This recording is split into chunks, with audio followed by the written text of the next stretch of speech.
क्या आप भी यूएस वीजा अपॉइंटमेंट की लंबी देरी से परेशान हैं?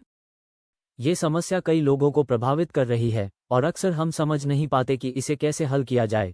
इस वीडियो में हम यूएस वीजा अपॉइंटमेंट की समस्याओं और सरकार द्वारा पेश किए गए उपायों पर चर्चा करेंगे।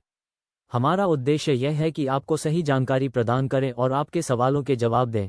इस विषय पर चर्चा करना अत्यंत आवश्यक है क्योंकि यह कई लोगों के लिए समस्या बनाना है। हमारा प्रयास है कि आप इस समस्या से निजात पा सकें और शीघ्र अपने वीजा अपॉइंटमेंट प्राप्त कर सकें। हम आपके साथ मिलकर इस समस्या का समाधान निकालेंगे और आपको वीजा अपॉइंटमेंट प्राप्त करने में मदद करेंगे। यूएस वीजा के लिए अपॉइंटमेंट प्राप्त करने में हो रही लंबी देरी एक गंभीर समस्या है जो आवेदकों को प्रभावित कर रही है। ये समस्या इतनी गंभीर है कि लोगों का समय और पैसा दोनों खर्च हो रहा है। ये समस्या इतनी पुरानी नहीं है, लेकिन हाल ही में यह इतनी बढ़ गई है कि लोग परेशान होने लगे हैं। सरकार ने भी इस समस्या पर ध्यान दिया है और इसका समाधान निकालने की कोशिश कर रही है, लेकिन सवाल यह है कि क्या सरकार द्वारा प्रस्तावित उपाय काफ़ी हैं? क्या ये उपाय वीजा अपॉइंटमेंट प्राप्त करने में मदद करेंगे? हम इन सवालों के जवाब देंगे और आपको समझाएंगे कि क्या हो रहा है। ये समस्या इतनी पुरानी नहीं है, लेकिन हाल ही में यह इतनी बढ़ गई है कि लोग परेशान होने लगे हैं। सरकार ने भी इस समस्या पर ध्यान दिया है और इसका समाधान निकालने की कोशिश कर रही है। सरकार ने कहा है कि वे इस समस्या का समाधान निकालने की कोशिश कर रहे हैं, लेकिन अभी तक कोई ठोस निर्णय नहीं लिया गया है। लोगों का समय और पैसा दोनों खर्च हो रहा है। ये समस्या इतनी गंभीर है कि लोगों का समय और पैसा दोनों खर्च हो रहा है। लोगों को पता ही नहीं है कि वे क्या करें और कब उनका वीजा अपॉइंटमेंट होगा। ये समस्या इतनी पुरानी नहीं है, लेकिन हाल ही में यह इतनी बढ़ गई है कि लोग परेशान होने लगे हैं।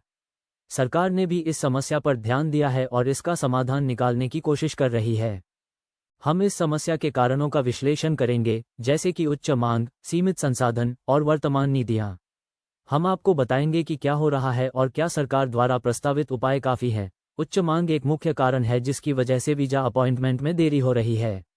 लोगों की संख्या बढ़ने से मांग बढ़ गई है और सरकार के पास संसाधन सीमित हैं। इस समस्या का एक और मुख्य कारण है सीमित संसाधन। सरकार के पास संसाधन सीमित हैं और वे सभी आवेदकों का अपॉइंटमेंट नहीं दे पा रहे हैं। ये समस्या इतनी गंभीर है कि लोगों का समय और पैसा दोनों खर्च हो रहा है। वर्तमान नीतियां भी एक मुख्य कारण है जिसकी वजह से वीजा अपॉइंटमेंट में देरी हो रही है। सरकार ने अपनी नीतियां बदल दी हैं और अब अपॉइंटमेंट प्राप्त करना और मुश्किल हो गया है। सरकार द्वारा प्रस्तावित नई नीतियों और उपायों का खुलासा करें जो वीजा अपॉइंटमेंट की प्रक्रिया को तेज करने में मदद कर सकते हैं। हम आपको बताएंगे कि क्या सरकार द्वारा प्रस्तावित उपाय काफ़ी हैं और क्या वे वीजा अपॉइंटमेंट प्राप्त करने में मदद करेंगे। सरकार द्वारा प्रस्तावित उपाय में वीजा अपॉइंटमेंट की प्रक्रिया को तेज करने के लिए नए संसाधन जोड़ने की योजना है। यह उपाय वीजा अपॉइंटमेंट प्राप्त करने में मदद कर सकता है। सरकार द्वारा प्रस्तावित उपाय में वीजा अपॉइंटमेंट की प्रक्रिया को तेज करने के लिए नई तकनीक का इस्तेमाल करने की योजना है। यह उपाय वीजा अपॉइंटमेंट प्राप्त करने में मदद कर सकता है। वीडियो में चर्चा किए गए मुख्य बिंदुओं को संक्षेप में बताएं और समस्या के समाधान में आपकी मदद करें। हमारा प्रयास है कि आप इस समस्या से निजात पा सकें और शीघ्र अपने वीजा अपॉइंटमेंट प्राप्त कर सकें। वीजा अपॉइंटमेंट प्राप्त करने में होने वाली देरी एक गंभीर समस्या है, लेकिन हमारा प्रयास है कि आप इस समस्या से निजात पा सकें और शीघ्र अपने वीजा अपॉइंटमेंट प्राप्त कर सकें। इस समस्या के समाधान में हमारा प्रयास है कि आप इस वीडियो में दिए गए सुझावों का पालन करें और शीघ्र अपने वीजा अपॉइंटमेंट प्राप्त कर सकें। अगर आपको ये वीडियो पसंद आया हो तो कृपया हमारे चैनल को सब्सक्राइब करें और नीचे कमेंट्स में अपने विचार साझा करें।